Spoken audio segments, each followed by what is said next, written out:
Hello and welcome back to my channel. This is Type 1 in Midlife. I am your host, Melissa Slemp. I am the owner of Abundant Health with Melissa, and I host the Type 1 in Midlife podcast. I have lived with diabetes, now type 1 diabetes, for over 43 years, and I help women with type 1 navigate hormonal transitions with confidence and practical tools. And we're happy you're here on the channel to check out some of the tidbits that I love to share. And if you're new here, I'm really glad you found this space, and make sure to subscribe. And because everything I share here is about helping you feel less confused and more supported as your body is changing. And today we're going to be talking about why blood sugar often feels harder after the age of 40 and why it's not your fault. And in this video, I will cover what changes hormonally after we hit that 40-year mark. Generally speaking, sometimes it could be a little earlier, it might be a little bit late, but this is when things start to kind of speak a little louder for us. How estrogen decline impacts insulin sensitivity, and why doing everything right, all the things we used to do, can still feel frustrating and you're not getting the same results. So I get where you're coming from. I've been there myself.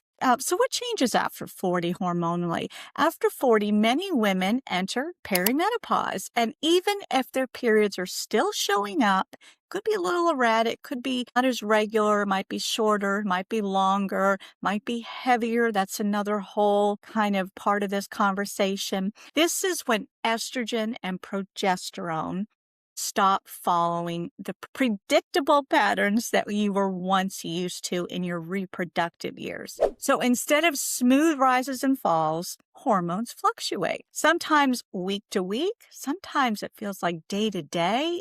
Even some days it can feel like hour to hour. I know, I've been there and I've heard your stories, and so many of you, like inside of my group coaching circle, this is what we talk about. So that inconsistency alone can affect blood sugar, our sleep, our energy, our mood, and how your body responds to insulin. And the hardest part, most women are never told this is happening or validated or affirmed by our doctors when it is happening. We're just told, well, take more insulin, get over it, you're aging, all these things that make us feel even more frustrated and frankly just unheard, right? I remember a season when everything I've done for decades suddenly stopped working. The same food, the same insulin, again, about the same routines, give or take, and yet my mornings were higher.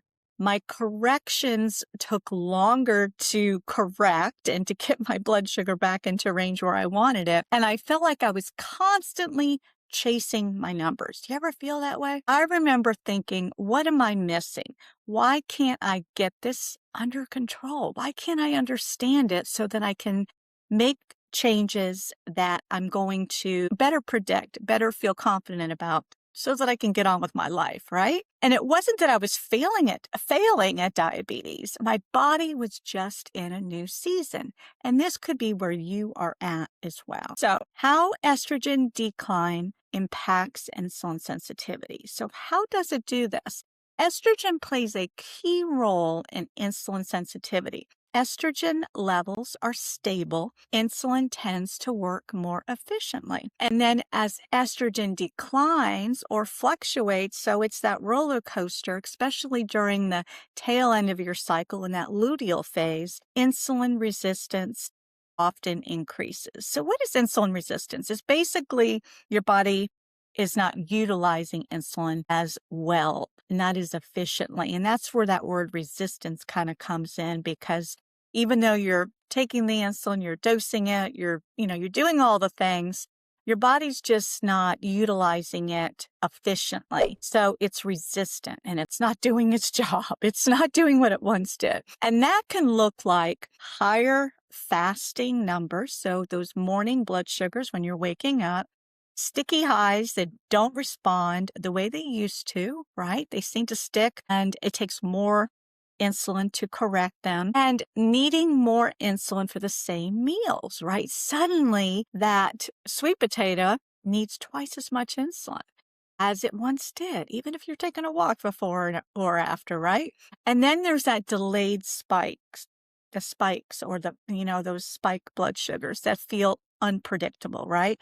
This is physiology. It's not lack of discipline. It's not lack of trying. So why doing everything right still feels frustrating? And that's generally the conclusion that we get to when 2 plus 2 is no longer equaling 4, and along the way, you're just feeling frustrated. This is where I want you to hear this clearly. You can be eating well. You can be moving your body. You can be wearing a CGM, a continuous glucose monitor, or checking with a glucometer as often as you do, and you're paying attention, and you're still feeling frustrated. So I get this. You are being heard. You are understood.